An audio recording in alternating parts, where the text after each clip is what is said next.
मंगलवार को वैशाली नगर स्थित भारतीय जनता पार्टी के आईटी सेंटर में भाजपा प्रदेश उपाध्यक्ष ओंकार सिंह लखावत ने पत्रकारों को संबोधित करते हुए बताया कि जनता अब कांग्रेस मुक्त देश का सपना देख रही है, जिसे वो 17 अप्रैल को अपने मताधिकार का प्रयोग कर पूरा करेगी।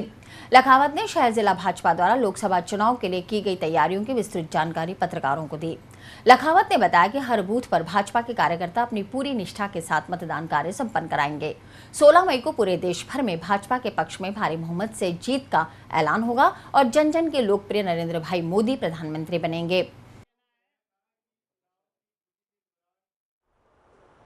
समाज का प्रत्येक वर्ग में इस बात के लिए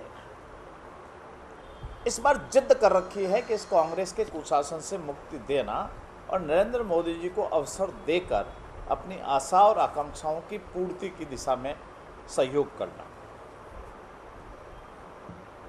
मित्रों, ये यकायक नहीं हुआ।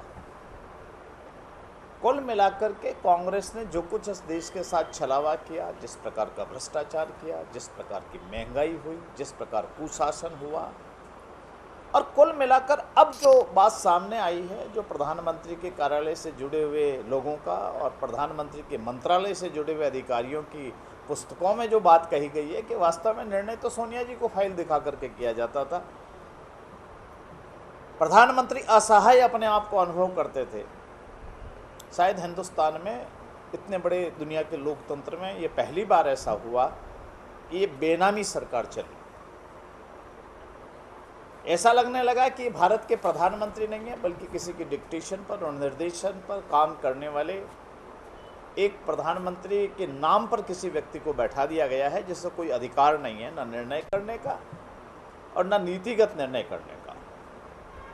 तो देश अपने आप को ठगा हुआ महसूस कर रहा है कि कुल मिलाकर यह चुनाव राजस्थान और देश के भाग्य को बदलने वाला होगा।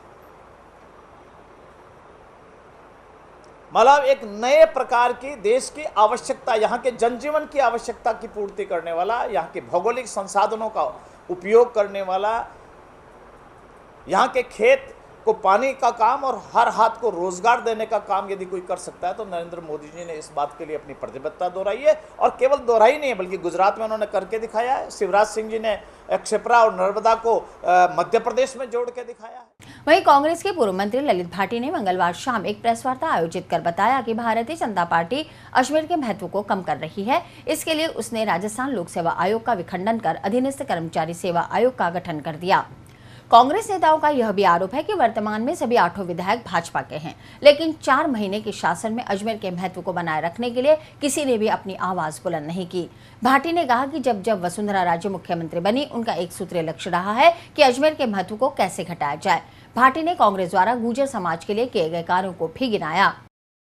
हमारे सांसद का यहाँ हर महीने के अंदर एक बार नहीं कई बार आना, लोगों से जीवन संपर्क करना, गाँव के अंदर उनका विचरण, अपने संसदीय क्षेत्र के कौन से हिस्से के अंदर कोई ये कहे कि हमारे सांसद महोदय नहीं आए, उनके विकास के लिए काम हुए।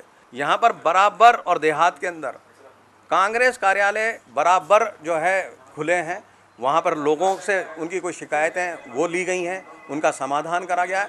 तो सांसद की कार्यशैली को लेकर, लोगों की समस्याओं के समाधान को लेकर, विकास के कामों को लेकर न भारतीय जनता पार्टी को कोई शिकायत है, न यहाँ आमजन को शिकायत है। तो यही कार्य का चिट्ठा होता है सांसद का कि जिस काम के लिए जनता ने उसको चुना, उनके पास में केंद्रीय मंत्री का पद होने के बावजूद भी उन्होंने अपने संसदीय क्षेत्र के विकास का, और 5 साल का पीरियड बहुत छोटा होता है। मैं आपकी जानकारी के लिए बताना चाहता हूँ, 5000 करोड़ के काम करने के लिए लोग 50-50 साल ले लेते हैं। तो यहाँ तो 5 साल के अंदर सचिन पायलट ने जो विकास के आयाम स्थापित करें वो अभूतपूर्व हैं। इन अभूतपूर्व कार्यों के बल पर हम जनता के बीच में जा रहे हैं, वोट की अपील कर रहे हैं, युवा आकर्षित हैं। जनता का स्पष्ट निर्णय आप 16 तारीख को देखेंगे। शहर कांग्रेस कमेटी की ओर से सोमवार शाम कांग्रेस के लोकसभा प्रत्याशी सचिन पायलट के लिए रोड शो का आयोजन किया गया।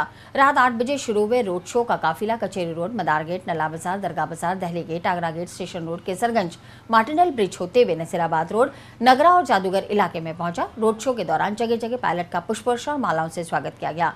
सचिन पायलट के साथ शहर अध्यक्ष महेंद्र सिंह रलावता, डॉक्टर श्री गोपाल बहेती, ललित भाटी, हेमंत भाटी, कमल बाकोलिया, राजकुमार जयपाल सहित अनेक कांग्रेसी मौजूद थे। चुनाव प्रचार के अंतिम दिन कांग्रेस प्रत्याशी सचिन पायलट ने पुष्कर में रोड शो कर अपने लिए वोट मांगे। पायलट का रोड शो रामधाम तिराहे से शुरू होकर अंबेडकर सर्किल पर समाप्त हुआ। रोड शो के बाद पायलट ने भाजपा पर जमकर हमला बोला। पायलट ने कहा कि कांग्रेस पार्टी जाति और धर्म के आधार पर राजनीति नहीं कराती, बल्कि विकास के आधार पर लोगों के बीच जा रही है। पायलट ने अपनी जीत का दावा करते हुए कहा कि अजमेर जिले की जनता से जो अपार स्नेह और समर्थन मिल रहा है, उससे उन्हें विश्वास है कि इस बार जीत का अंतर दुगना होगा। रोड शो के दौरान पायलट का जगह जगह पुष्प वर्षा कर जोरदार स्वागत किया गया। अभी चुनाव प्रचार संपन्न हुआ है पहले चरण का। मुझे लगता है कि अच्छे माहौल में चुनाव प्रचार हुआ। सब कार्यकर्ताओं में बड़ा उत्साह है और परसों जब मतदान होगा, मैं उम्मीद करता हूं कि प्रदेश की जनता कांग्रेस पार्टी को समर्थन देगी और हर एक क्षेत्र में जहां हमारे नेता गए हैं, सोनिया गांधी जी गई हैं, राहुल गांधी जी गए हैं, हमने भी दौरे किए हैं और मुझे लगता है कांग्रेस पार्टी की बड़ी मजबूत स्थिति है। बदलाव हुआ है, हवा बदली है, जनता का मन कांग्रेस के पक्ष में है और 17 तारीख को पुरजोर मतदान कांग्रेस के पक्ष में होगा, मेरा पूरा विश्वास है।